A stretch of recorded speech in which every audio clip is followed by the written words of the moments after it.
istilah nakul itu. Kalau zaman dulu itu masih sangat relevan. Karena kalau kita bertanya kenapa agama ini, kenapa dalam bahasa kafir seperti ini, ada kelainan pertanyaannya, ada hal baik dan hal tidak baik, dan ada hal-hal yang tidak bisa ditarakan jawabannya, sehingga dijawabkan dengan istilah nakul itu. Sebenarnya kalau kita kenapa seperti itu? Karena Weda itu memang kalau masih awal kita tidak bisa langsung baca Weda, baca satu Weda. Pintu masuknya adalah adik-adik sudah tahu kalau baca Weda pintu masuknya lewat mana? Kita apa? Ramayana dan seberapa Ramayana dan Mahabharata?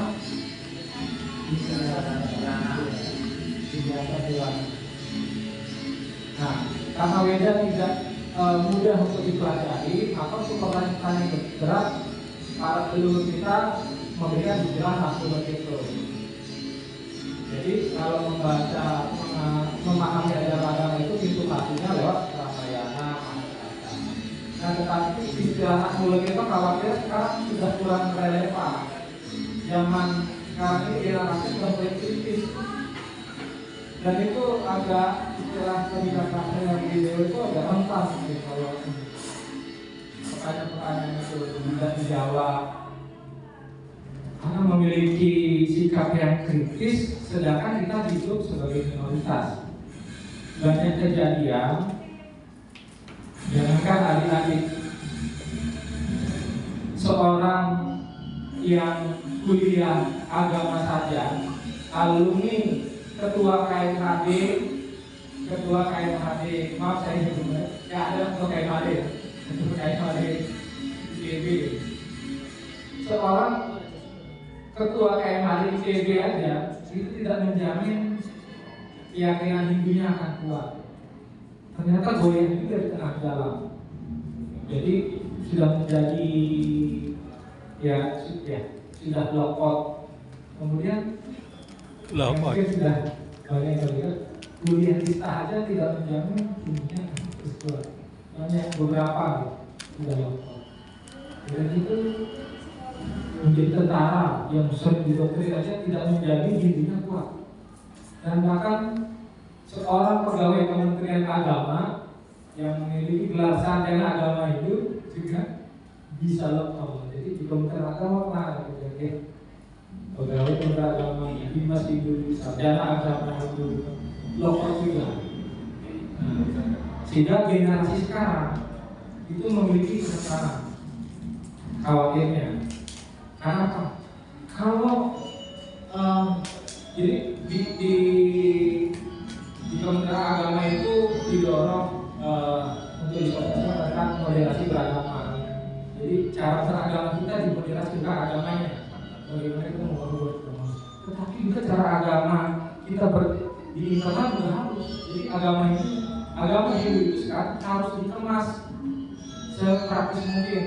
Asal kemarin pertemuan di Cilincing kita tripartit dari Banjar, Anies Sade, DKI dan kami di Masindo akan merancang sebuah buku yang disebut sebagai Purana, menjadi pedoman untuk upacara yang kiranya bisa lebih praktis. Harapan apa? Ada generasi setelahnya bisa lebih mudah. Mungkin kalau generasi sekarang segala perbedaan itu bisa dimaklumi. Jakarta Barat, Jakarta Utara mungkin berbeda. Tapi kalau terus seperti itu, khawatirnya itu menjadi hal yang kurang baik gitu bagi generasi selanjutnya. Sehingga itu harus dikemas secara praktis. Rawannya apa? Nanti kalau misalnya hal-hal itu tidak ke depan tidak kita segera berbuat agama kita itu atau masyarakat praktis, khawatir generasi kita nanti lebih mudah. Itu ribut yang sebelahnya praktis kan, ngapain lagi? Nah itu. Kemudian kita harus buat agama Hindu itu lebih rasional. Sehingga pertanyaan-pertanyaan jangan dijawab lagi dengan nakul itu. Karena khawatirnya nanti kalau nakul kita nanti lebih melihat lagi sebelah. Nah, ya pas sebelah lebih ini, gitu kan. Lebih ada jawabannya, di Hindu kok nggak ada jawabannya. Nah, itu ya. Berangkat dari sana saya coba melalui materi. Mungkin singkat saja kita lewat. Next. Nah, agama Hindu itu harus dikemas lebih rasional. Jadi ajaran agama Hindu itu harus kita padankan dengan sains. Nah, misalnya kemarin kita melaksanakan perayaan Galungan Kuningan, diawali dengan tumpeng waligur. Leluhur kita mengajarkan, ya, pohon itu kita ajak bicara, pohon tumbuhan yang baik, agar berbuah yang baik, agar nanti 25 hari ke depan buahnya bisa kita gunakan untuk kita persembahkan. Kaki ini sawo tumbuh, ini kita kasih bubuk makro ledang tumbuh subur, kali mulai sama galungan buah apel ngat. Nah ternyata, ini saya coba buka web dari BBC, Friend Talking to Friends Build. Jadi apakah berkomunikasi dengan tanaman itu bisa menghasilkan buah yang lebih bagus, dengan lebih manis, lebih baik, warnanya lebih nyaman. Tapi komersi itu growing hijau. Jadi ada penelitian yang dilakukan oleh Royal Horticultural Society, melakukan desain eksperimen. Jadi diberikan 2 pohon tomat ditanam, itu diberikan treatment yang berbeda. Yang satu hanya disiram, diberi pupuk, yang satu setelah disiram diberi pupuk, sudah diajak bicara. Jadi diberikan komunikasi positif. Nah, pohon yang diberikan treatment seperti itu. Kak, nama lengkapnya siapa Kak? Namanya Nagabisa Bungalip Pratnyani Prameswari, panggilannya Alin. Tadi kan sebagai narasumber di kegiatan generasi muda Hindu untuk tidak terkena bullying nih. Kira-kira tadi apa yang disampaikan untuk kepada anak generasi muda Hindu kita? Tadi yang disampaikan tentang seputar apa itu bullying, terus bentuk bullying itu gimana, terus data-data terkait bullying saat ini itu gimana, terus juga gimana sih caranya sebagai generasi Hindu untuk mengatasi bullying gitu yang dikaitkan dengan ajaran agama Hindu gitu.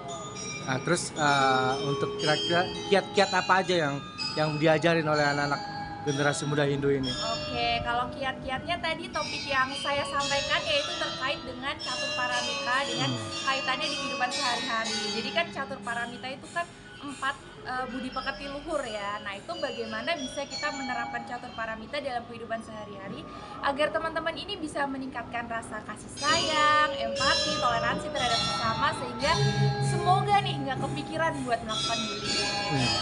Nah, tadi kan juga memberikan kepada anak-anak generasi muda Hindu, khususnya anak-anak Pasraman, kira-kira harapannya apa sih kepada generasi muda Hindu ini untuk menuju generasi emas 2045 ini? Oke, kalau harapannya sih semoga bisa jadi lebih baik dari generasinya yang sekarang, bisa jadi agent of change ya, pembawa perubahan yang baik buat Indonesia di generasi masa kedepannya gitu. Oke, sip. Kita yakin di sana ada entitas Tuhan. Nah, terus lanjut. Nah, ini itu universal. Nah, adik-adik mungkin udah sering ya Wasudewa, Akum Bangsa, Sunatan Saudara, kasih kita karena itu konsep-konsep tadi itu tumpeng walige, tumpeng landep, tumpeng kandang itu konsep terumbu karang. Itu next. Nah, Tuhan memberikan proses kita dalam masyarakat bakti tadi yang kata semua pelayan. Ya, next. Bakti terus kepada Tuhan. Nah, ini manfaatnya. Jadi kunci ketulusan tidak diukur dari sekilo 2 kilo buah yang kita persembahkan, tetapi ketulusan. Next. Tuhan menyukai pribadi pekerja keras. Nah, tadi di Dewa mengajarkan bagaimana dari sisi ekonomi. Nah, adik-adik adalah berhasil bisa memperoleh kalau dari skalanya tadi ilmu duniawinya sudah ada oleh Dewa. Mungkin dari skalanya, nah ini ada bahwa para dewa menyukai orang-orang yang bekerja keras. Para dewa tidak menyukai orang-orang yang berlaku lapangan dan bangun-bangun. Tuhan Maha Esa di mana sahabat berawal sehat dari orang yang malas. Kalau adik-adik misalnya bangun pagi, lihat jam 5, kemudian bawa bahan lagi, ingat aja sloka ini.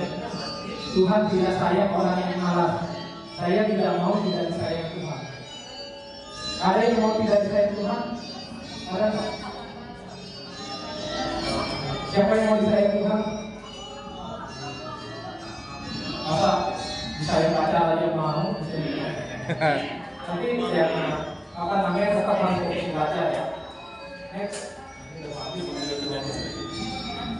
Pertama kan yang menjadi kewajiban.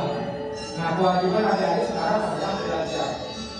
Jadi namanya pacaran, namanya aktivitas yang mengganggu sekolah jangan dulu. Pertama kan kewajiban utamanya adalah belajar. Lebih baik dalam diri sendiri walaupun tidak sempurna melakukannya daripada dalam orang lain walaupun sempurna melaksanakannya. Nah ini bukan agar kita mengutamakan kewajiban kita yaitu kewajiban adik-adik belajar. Next. Nah demikian